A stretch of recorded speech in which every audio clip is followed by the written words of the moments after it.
եւ այստեղ չարաշահումների մասին չեմ խոսում։ Խոսքը գնում է նրա մասին, որ այդ ոլորտում մենք նախաձեռնել ենք կառավարությունը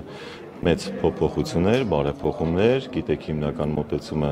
դա երեխայի ընտանիքում ապրելու իրավունքն է եւ այդ ուղղությամբ բավականին մեծ ծավալուն աշխատանքներ կան, որոնք եւ իրականացվել են եւ պիտի նաեւ ավելի արդյունավետ իրականացվեն։ Ես խոսում եմ այս աշխատանքների կազմակերպման մասին։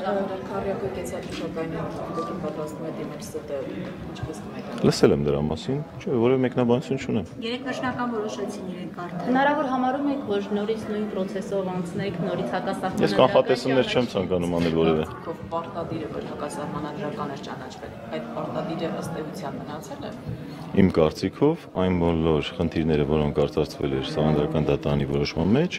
ընդունված օրենսդրական փաթեթով լուծումներ են ստացել։ Բայց դուք նախկինում այլևս հակասահմանադրական որևէ դրույթ չունի։ Իմ կարծիքը այն էր, որը ես ձեզ ներկայացրեցի, որ այն բոլոր խնդիրները, որոնք պիտի լուծվեին մինչև սեպտեմբերի 30-ը, կառավարության նախաձեռնությամբ ներկայացված օրենսդրական փաթեթում լուծումներ են ստացել։ Իսկ թե արդյոք համապատասխանում են այդ լուծումները Սահմանադրական դատարանի դիրքորոշմանը կամ որոշումներին, դրա միակ գնահատական տվողը նույն Սահմանադրական դատարանն է։ Տավախություններ չունեք։ Պարոն նախարար, իսկ երիտասարդ դասախոսների խնդիրը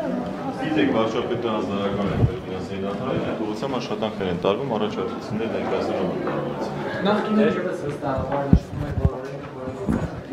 բայց ամենայնիվ Սահմանադրական դատարանը որոշ կետեր հակասահմանադրական ճանաչել։ Հիմա նույն process-ը Կարծում եմ բոլորի աշխատանքների մեջ էլ թերություններ լինում են, բնականաբար կարող են լինել այդպիսի աշխատանքներ։ Բայց դուք վստահաբար դուք եւ նկատի ունեն նաեւ իշխող հանրապետականը բարելավություններ, որ որևիցե խնդիր չկա, օրենքը չի հակասում Սահմանադրությանը։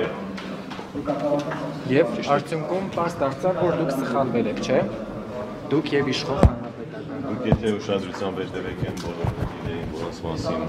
բարձրաձայնվել են եւ այն դիրքորոշում, եթե մանրամասն ուսումնասիրեք, որը ներկայացրել է Սահմանադրական դատարանը, դուք գտնեք ձեր բոլոր հարցերի պատասխանները։ Այն խնդիրները, որոնք կապված էին մասնավորապես սեփականության իրավունքի հետ, դա է եղել հիմնական մեխը եւ դոմինանտը։ Եվ մնացած բոլոր խնդիրները, որոնց մասին նշվել է, դուք կարող եք բարձրացնել, նայել այդ ամբողջ որոշումները։ Տեսնեք, որ որքանով որ նշվում էր հակասահմանադրականության մասին, մոտ 8 կետերի մասով հստակ նշվել է, որ դրանք սահմանադրական են։ Պարոն Ասատրյան, Սերժ Սարգսյանը շարունակում է ասել, որ նախորդ օրենքին էին գկոմ, փաստորեն կողմ է մի օրենքին, որը արդեն իսկ հակասահմանադրական է ճանաչվել։ Ես չեմ լսել այդպիսի բան, ինչ նախորդ Բազեյում, երբ որ պատասխանել է լրագրողների հարցերին, բառացի ասել է, որ ես կողմ էի նախորդ օրենքին։ Իսկ ինչպես գիտենք, նախորդ օրենքի որոշ դրույթներ հակասահմանադրական են ճանաչվել։ Ինձ թվում է դուք մի քիչ կոնտեքստից դուրս եք ներկայացնում, ես տեղյակ չեմ այդ հայտարարությանը։ Տեղյակ եք Սերժ Սարգսյանի հայտարարության այդ առումով։ Նախորդ օրենք ձեր նշած նախորդ օրենքի մասին ես տեղյակ չեմ, որովհետև մենք խոսում ենք համակարգի մասին եւ ոչ թե օրենքների։ Օրենքներն են կարգավորում համակարգերը, բայց համակարգերի մասին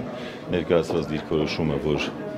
անհրաժեշտ է այդ համակարգը, իհարկե նաեւ մենք ենք այդ կարծիքի։ Օրենսդրական չկարողա հավանականացնել, որ այս անգամ էլ կսխալվեք, ինչ որ բաց թողնեք։ Ես հավանականության տեսություններով չեմ զբաղվում։